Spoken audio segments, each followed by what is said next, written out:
South Carolina stays hot on the recruiting trail and gets another commitment. Four-star running back Brayden Tyson bucks a big trend that South Carolina had really negatively had over the past couple of years and means a lot for this class, vaulting South Carolina further up the team rankings. We talk about what it means and all that next. Locked On Gamecocks starts right now.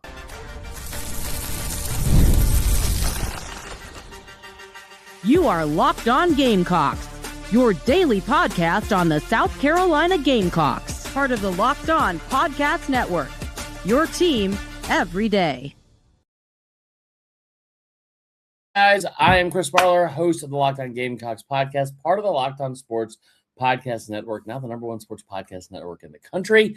We have you to thank for that. Big year for Locked On, big year for America, 250th anniversary. We're not talking about any of that today. We're not talking about Locked On. We're not talking about America. We're talking about Brayden Tyson, who just so happens to be one of the best running backs in America and committed to South Carolina yesterday.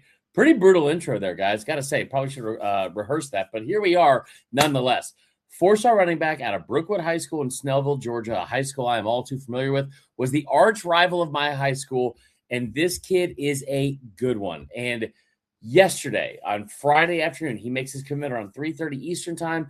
Another kid that commits to South Carolina over Rutgers, and his other two teams were Purdue and Florida State. Now, that got a lot of negative pushback from fans and all that kind of stuff on social media, people that don't matter, people that aren't decision makers, and people that ultimately don't really factor into any of this, but just, of course, what you would expect out of other fans who are, frustrated with success. I will tell you this right off the bat, and it's something that pertains to what's happening with Shane Beamer right now. It's one of my favorite quotes of all time. My college coach told me this all the time.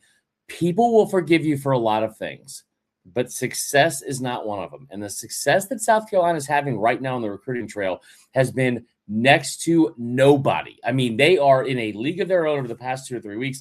They've been very hot, and they're going into more official visit weekends as well. But this kid, four-star running back out of Brookwood High School, big back, 6'1", between 215, 225, depending on who you ask or which site you look up.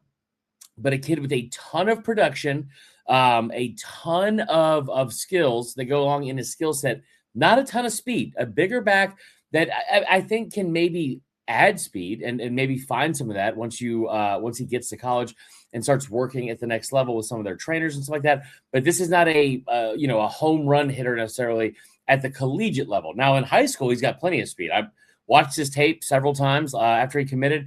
There's like a 97-yard run that he had against my high school for a touchdown in that game. But he is a tremendous back that had offers from all over the country, 39 offers. And it's, listen, you can have the low-hanging fruit jokes about, well, he chose South Carolina over Purdue and Rutgers, whatever. But this is a kid that had offers from Tennessee, from Texas, from USC, from Indiana, from Miami. And South Carolina got in on him early. In 2023 is when they made their offer. And it's a really, really, really big deal, I think, because, listen, here's the deal. You talk about getting a kid like this in the fold now. I don't think South Carolina's done. And that's the thing that we kept talking about, because last year you had, you've gone 0 for 2 in the last 2 cycles of high school recruiting without getting a running back. 0 for 2. You did not sign a single running back in the last 2 cycles. Now you go get this kid, and I don't think they're done yet. I don't think that they're done yet. Stan Drayton has done a really, really good job with his recruitment. So did obviously Shane Beamer. But you got to think about the ebbs and flows and just how important it is to get some of these kids on campus and also in front of them to sell them the vision. Because you think about him being offered in 2023. South Carolina's had 3 offensive coordinators since then. 3 offensive coordinators since then. And this kid gets on campus last year for the Kentucky game. Thank God. It was one of the 4 they won. And then you had him on for an official visit in May. Now, before the official visit, it was thought that Miami might have been one of the favorites. And he went on his official. He got in front of the coaches. The coaches got in front of him, more importantly. And it was his 3rd trip, I think, to campus. And by Sunday, when he was leaving, he told everyone that he had his other visits he was still going to do and still going to take. But people around the situation kind of thought that might have been a little bit more embellished and fabricated, as, I hate to use this phrase, but kind of playing hard to get. And then he set his commitment date shortly after. He was on campus May 1st. He committed on May 15th. And again, like, I'm going to drive this point home if it's the last thing I do, because it almost, I feel like I'm having to go to bat for this staff sometimes because I don't think people realize, like, listen, you can think that they're not great coaches. They struggled last year with some things. They should have done a better job with this, that, and blah, blah, blah. But when they get in front of these players and players come to visit Columbia, South Carolina and see the facilities, see the vision, and see the new coaching staff they have in place and the players and all that kind of stuff that are already there. I mean, again, they are excellent and they are excelling at closing at a very, very high clip. And this is yet another example where you got him on campus for an official visit, and then bang, 2 weeks later, the kid's committed. Here's the thing. When you turn on the film for this kid, it's very easy to understand why, no matter who the OC was or if Stan Drayton's a new running backs coach, South Carolina continued to push very, very hard from him. Massive frame, surprisingly light feet, like very light feet, really good in the hole. Very, very good vision, very quick. And like, it's weird to say this at 6'1", 225, and a guy I've already told you it's not a burner. But the vision and how nimble his feet are stand out immediately. He is very, very quick cuts, makes a lot of people miss in the hole. And then, like I said, can turn what could be a 2 to 3 yard gain into a 10, 12, 15 yard gain. Again, ability to press the hole patiently, sudden cuts for a back his size, very, very impressive. Runs through contact pretty well and does it naturally, which is really, really important. Good balance, all that kind of stuff. He's not just a bruiser by any means, but if you can go get another back in this class, I will promise you someone will throw out the phrase thunder and lightning. It might even be me. And that will be something that kind of South Carolina will, I'm sure, enjoy from a motto standpoint about this kid. Now, here's the best thing about this kid. Not only is he a 4-star recruit, top 300 recruit overall, and a number 23 running back in the country, the production at the highest level in the state of Georgia, which I've said over and over again, third best state in the country for high school football. Forget about California, Texas, Florida, and Georgia, probably Florida, Texas, and Georgia in that order. But this kid at the 6A level put up over 2,100 yards in his sophomore season in 2024, averaged over 10 yards per carry and 102 yards per game. Last year had 16 touchdowns and 1,200 yards. And again, like I said, still really, really good against really good competition. Had one game for like 362 yards, set a school record. It is a former Georgia, and I believe I feel like his dad, DeAngelo Tyson, was a 5-star recruit. Because I remember DeAngelo Tyson being a very, very big name, but his dad, DeAngelo Tyson, played at Georgia. Like I said, physically, he is a little bit further along than others in terms of his physical size, right? I think the speed is something maybe you work on, but also a guy that, like I said, with that kind of vision in short yardage situations, and his ability to make people miss in tight spaces. That's a guy in a phone booth that does really, really well at getting in and out of cuts and being able to churn out extra yardage for someone his size. And that does translate to the next level, which it absolutely will once he gets to South Carolina. Now, it's a big frame, versatile guy, a lot of mismatch potential in terms of what he can do, whether it be blocking and running between the tackles or anything like that. He will be able to step in right away. Could line up in multiple roles as he develops. In Kendal Briles' offense, they've used backs with this type of stature and size in many different ways, but all of them in productive ways. And his skill set fits this offense, especially in Kendal Briles' offense, very, very well. I just love the fact that they're not done still, right? Like I don't want to take away from Brayden Tyson, but like there's still other backs that they can still go out. Like them landing Brayden Tyson does not mean they're out on Trey Segura, right? Like that is really, really good. So they have not signed South Carolina has not signed a running back since 2024 out of the high school ranks. The last one was Matt Fuller. The last high school running back they signed was Matt Fuller in 2024. I think it was 2024. Shane Beamer, he himself said it's unacceptable, can't do it. You get Stan Drayton that comes in, and what do you know? By the way, gets his running back right away. And this is also not by accident, right? Like I have said this over and over. It's been a while since they've had a good, since they've landed a running back in general. It's also been a while since they've landed like a legit running back that everybody was after and then made it to campus. You've had some commits from some, but they end up either decommitting, like the kid last year, going to Florida State, and then back to Carolina, then back to Florida State, and all that kind of stuff. They still have a running backs coach now who comes in right away. And that was when they first hired Drayton. I talked about it on the show.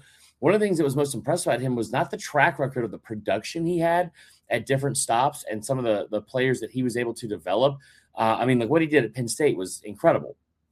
But from a recruiting standpoint, you date back to when he was at Florida and then Texas and some of these other big, like blue blood schools that he was able to land elite 5-star players. It is not a coincidence that Stan Drayton comes in and then right off the bat lands a 4-star top 300 really, really good running back. I love the fact that they're going to continue to go after guys. You think about the names you've already thrown out there: Franklin Richardson, Javarius Warner, Trey Segar, all those guys still in play. They want to at least get 2 running backs in this class. I know you have 6 on the roster right now, but it'd be nice to have some young guys, fresh legs, young legs that can come in and either develop or step in right away, because this is a position you can do that in right away, and no one knows that better than South Carolina. Let's not forget about Lattimore. God, I guess it was like 15 years ago now. I'm dating myself once again. But a foundational piece that's SEC size and SEC ready right off the bat. You go into the state of Georgia and go get somebody. This is a program that is traditionally very, very, very good in 6A. I'm assuming they're stacked this year. I've not done enough research on Brookwood football, especially as a former Parkview graduate. But a Brookwood player, 4-star running back. They also have a 4-star quarterback that just committed to Auburn as well. Love the versatility. They will fit the scheme a lot. This was not South Carolina landing like another running back, right? This felt like South Carolina landing the specific type of running back that they've been missing. And here's the last thing I'll say today on this episode. Brayden Tyson is a very, very unique talent because of his size already at that level, right? There's very few kids that come out of high school at 6'1", 225 as a running back, because that means you're physically ready right off the bus, right? But the thing that has been unique about what South Carolina can start doing now, because they've started to recruit very well, especially at certain positions and across the board. When you start getting bodies in certain rooms where it's like you're not, like you haven't had anybody from the high school ranks at running back in the past couple of years, but you still have been able to land several guys in the portal and bring in like a really talented room. Well, now, just like other positions, and I told y'all this would happen, now you can start recruiting like physical freaks and guys that aren't just good running backs or good at their position, but guys that are way, way, way more uniquely talented and physically gifted. And let's just say it, like I said, physical freaks, physical specimen that are just different types of athletes than just say, oh, that's a 4-star running back, or that's a 3-star tight end, that's a 3-star receiver, that's a 4-star offensive lineman. Different types of players. And you have seen this specific staff bring in several of those already this offseason. Think about this full circle. Like think about where we were in December and how frustrated and miserable we were, and you finally do the right thing and you get rid of the OC before that in like late October. You get rid of the offensive line coach, you get rid of the running backs coach, you lose the defensive or the outside linebackers and defensive ends coach. But like ever since then, all you have done is stack wins. You've brought in Jacarius Peak. You retained all the talent on this roster. You brought in multiple 4-stars. This is a South Carolina 2027 recruiting class that had 2 players in it in total a couple weeks ago. You had lost 2 4-star players in the span of a week before you went on this run. And now you get into official visit season where you're getting kids on campus. And then what do you know? You get 7 players in the past couple of weeks, and 4 4-stars are now in the fold and vaulting you up to a top 30 class at number 28 with just 9 total players in the class. Massive pickup, phenomenal job from why does it say Brayden Tyson? I hate when Canva does this stupid. Anyway, Brayden Tyson, misspelled here. Brayden Tyson, huge pickup for South Carolina. Love it.